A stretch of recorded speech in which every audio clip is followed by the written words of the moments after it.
on this celebration.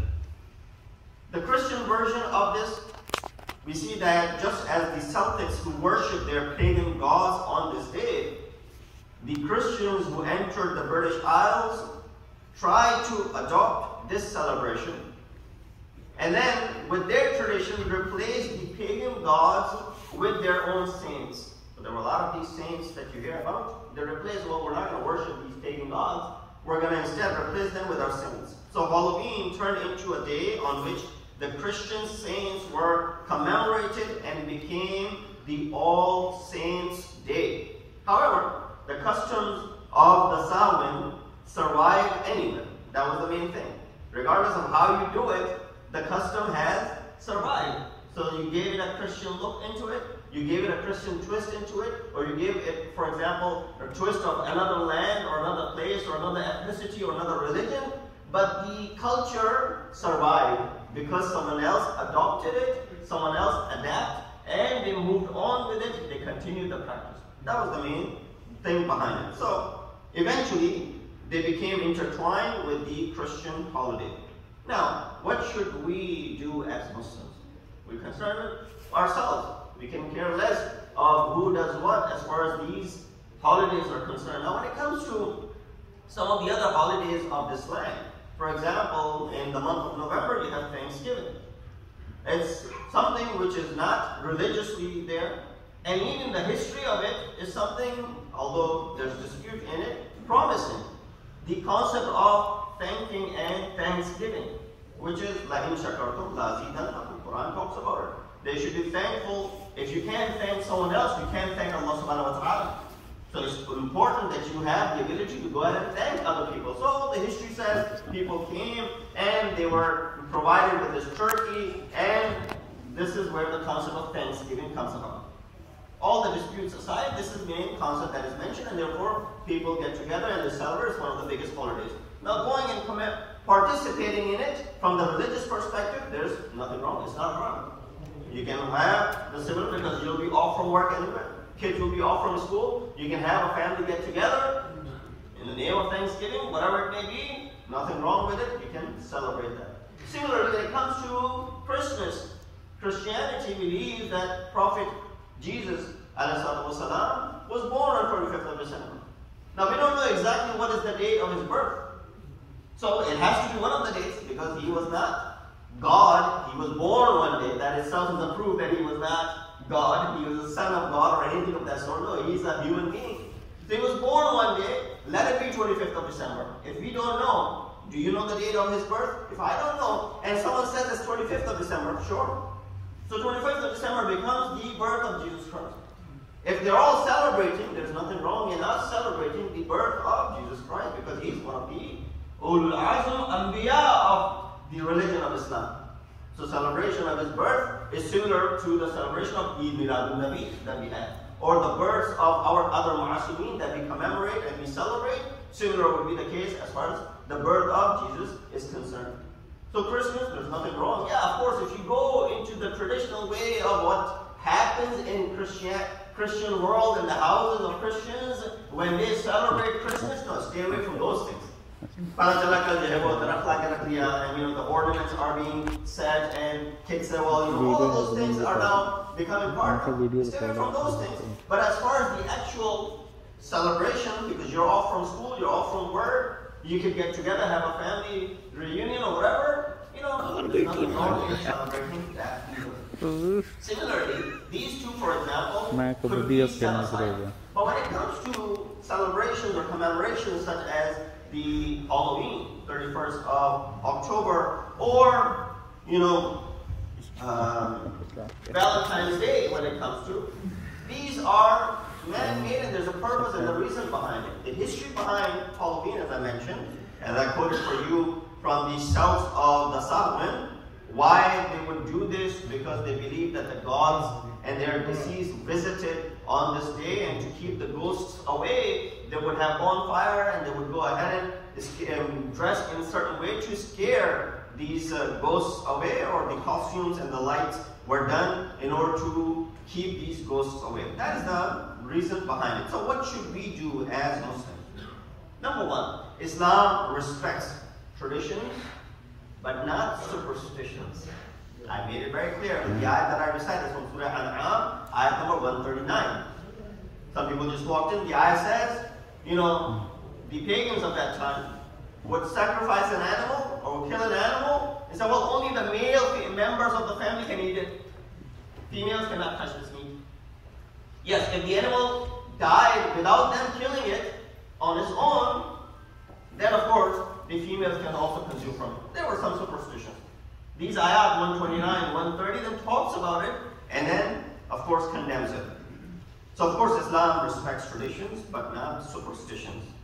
As we have seen, the Halloween roots back to the rites and rituals of ancient pagans, of Celtic origin, and then continued to be celebrated by the Christians as it was intertwined how they replaced the gods with their own saints. Some adaptations that they had. Well, nowadays, no one thinks about the reason for this celebration or the rituals that were practiced back in the day, right?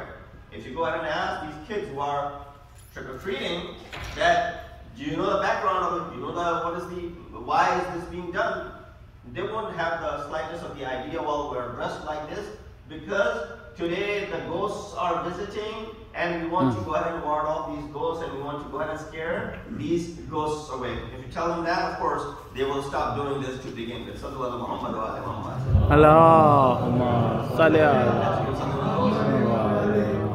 Muslims, if you want to find out about Islam's attitude toward Halloween, we should look at Prophet Muhammad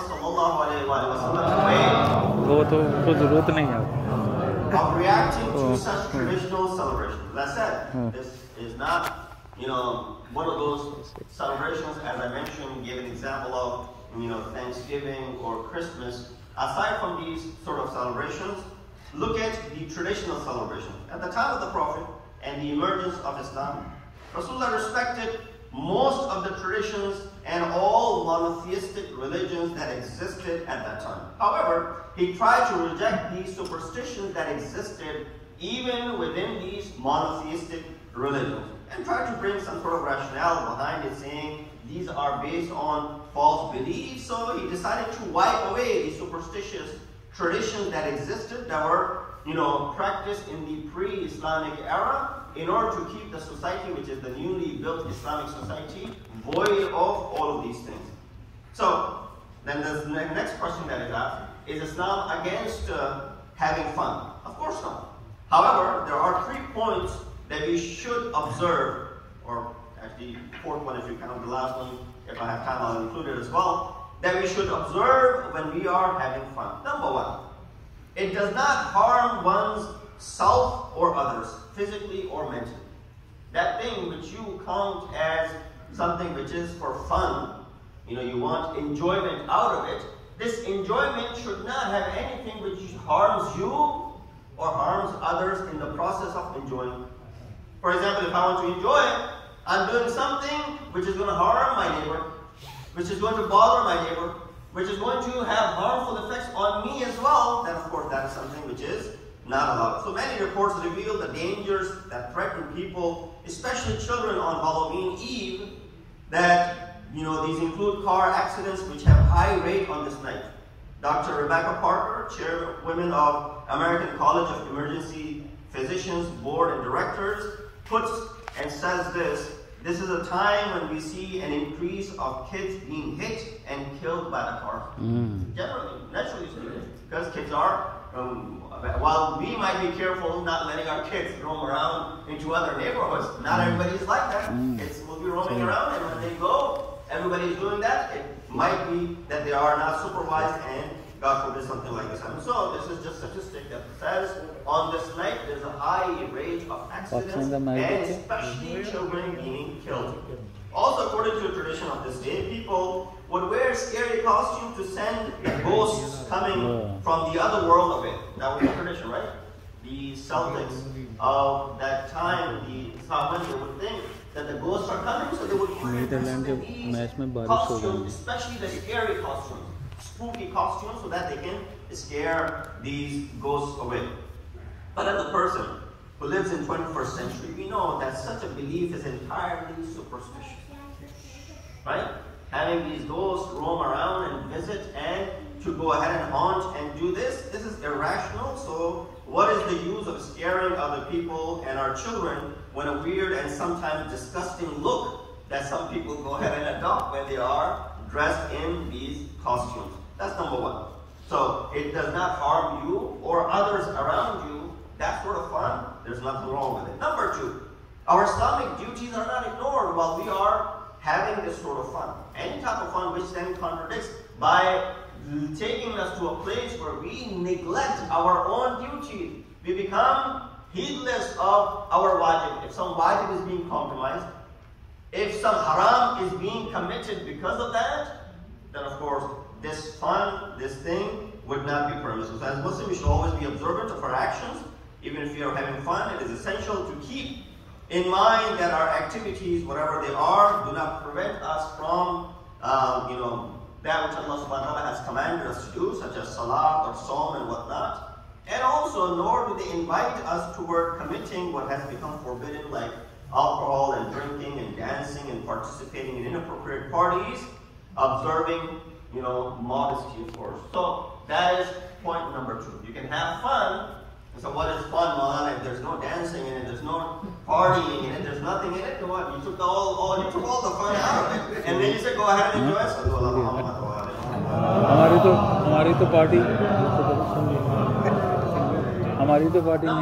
It is not an aimless pleasure.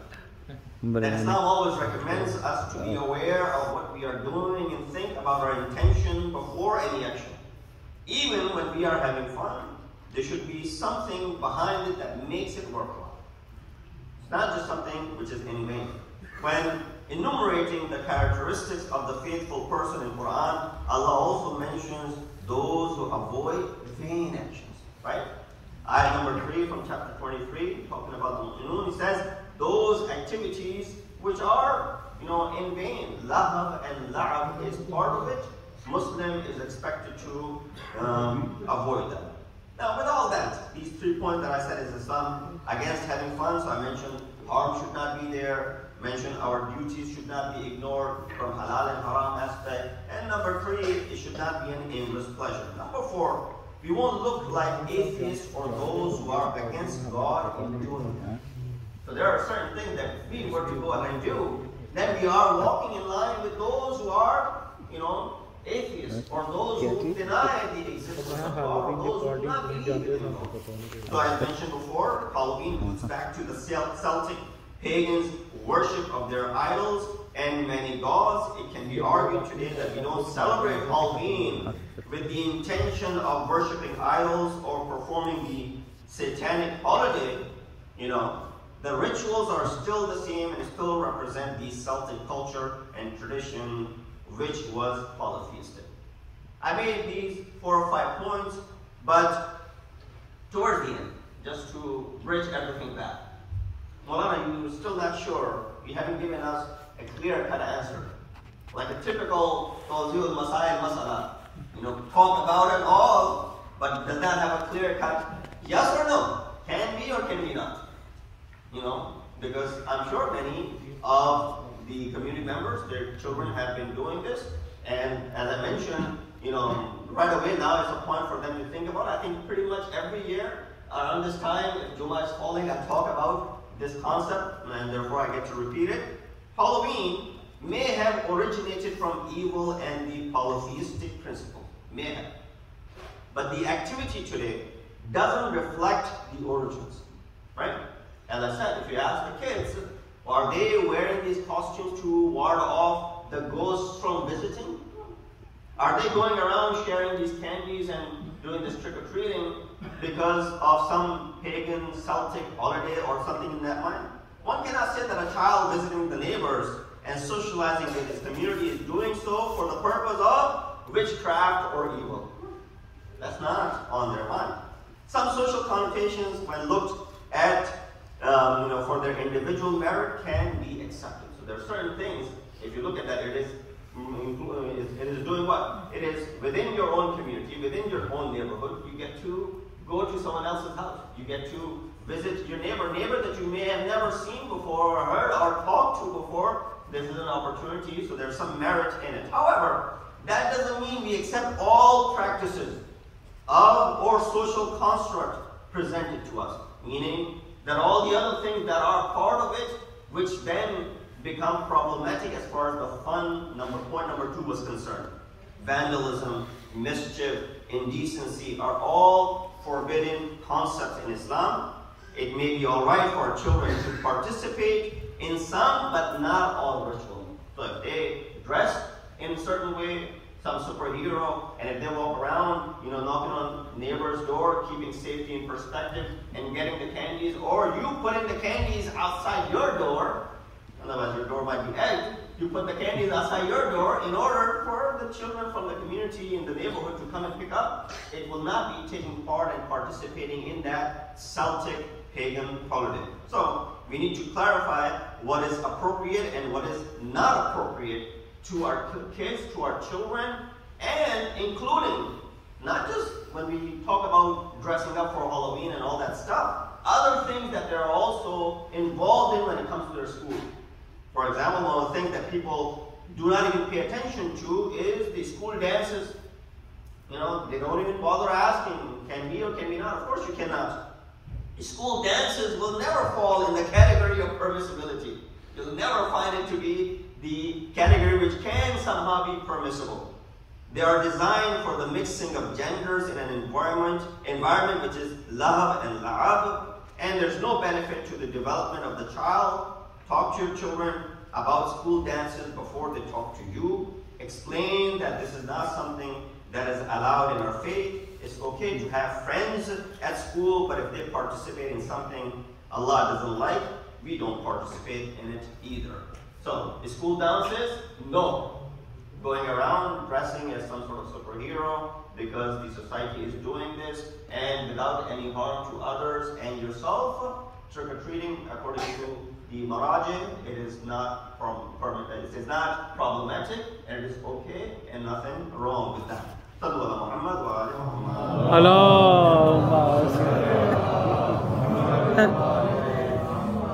I go to the second on October 26th, an attack at the shrine of Shatira, housing the tomb of brothers Ahmad and Muhammad, sons of our 7th Imam Musa al-Kadhim Allahumma salli ala Muhammad, and brothers of our 8th Imam Ali ibn Musa Allah. Of course, I'm sure many of you have already seen the chilling video. ISIS took the responsibility right away as one of the gunmen was caught alive. It coincided on the 40th day after the death of Mahsa Amini. Experience shows that Iran's enemies, after failing to create a split in the nation's united ranks, take revenge through violence and terror. And this is also something which is associated with that. We pray for those who lost their lives in this unfortunate incident. A common theme in Wahhabi ideology to attack places of worship, whether in Pakistan, whether in Iran, or whether in Iraq. Once again, we ask Allah subhanahu wa ta'ala to provide solace to the bereaved families of the loss that they have suffered. May Allah subhanahu wa ta'ala increase the ranks of those who lost their lives in this atrocity. Inna hadith wa Allahu idha ita Allah a'udhu billahi min ash-shaytan ar-rajim. Bismillah ar-Rahman ar-Rahim. Wal asr inna al-insana lafi khusr illa alladhina amanu wa amilu as-salihat wa tawassaw bil haqqi wa tawassaw bis-sabr. Allahumma salli ala Muhammad wa ali Muhammad. Allahumma salli ala Muhammad wa ali Muhammad.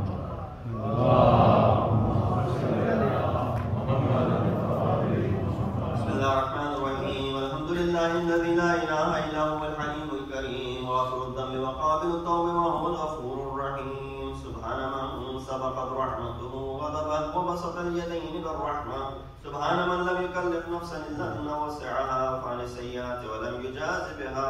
سبحان من لا يزداد ولا معصي لبعد إلا كرما وجودا ولا كثرة الذنوب إلا فهو وصفها. نشهد أن لا إله إلا هو المعطوف على عباده بجوده ولقد المذنبين بحلمه. ونشهد أن محمدا نبيه وحبيبه سيد المرسلين وشفيع المذنبين بعثه رحمة للعالمين. ألا قد أمركم الله في محكم كتابه بالصلاة على نبيه وحبيبه، فقال تعليما لكم وتشريفا للصفي: إن الله وملائكته يصلون على النبي يا أيها الذين آمنوا صلوا عليه وسلموا تسليما. اللهم صل على سيد المرسلين وشفيع المذنبين نبينا محمد صلى الله عليه وآله وعلى إمام المسلمين وقائد الغر المحجلين أمير المؤمنين علي بن أبي طالب صلوات الله عليه وآله وعلى سيدة نساء العالمين وبطلة خاتم النبيين سيدتنا فاطمة بنت رسول الله صلوات الله عليها وعلى الحسن المجتبى وعلى الحسين الشهيد لكربلاء وعلي بن الحسين ومحمد بن علي وجعفر بن محمد وموسى بن جعفر وعلي بن موسى ومحمد بن علي وعلي بن محمد والحسن بن علي عليهم الصلاة والسلام. اللهم صل على مولانا صاحب الزمان ما هي آثار البدع والطغيان هادم عبدة الشرك والنفاق قاصد فروع البغي والشقاق صلوات الله وسلامه عليه وعلى آبائه الكرام اتصلت الليالي والأيام. اللهم عجل فرجا وسهل مخرجا واكحل ناظرنا بنظرة منا إليه واجعلنا من المستشهدين بين يديه وتفضل على وراء المؤمنين بمزيد التوفيقات وازدياد الإقبال وعلو الدرجات. اللهم افعل بنا ما أنت أهله ولا تفعل بنا ما نحن أهله بجاه محمد وآله المعصومين صلوات الله عليهم أجمعين.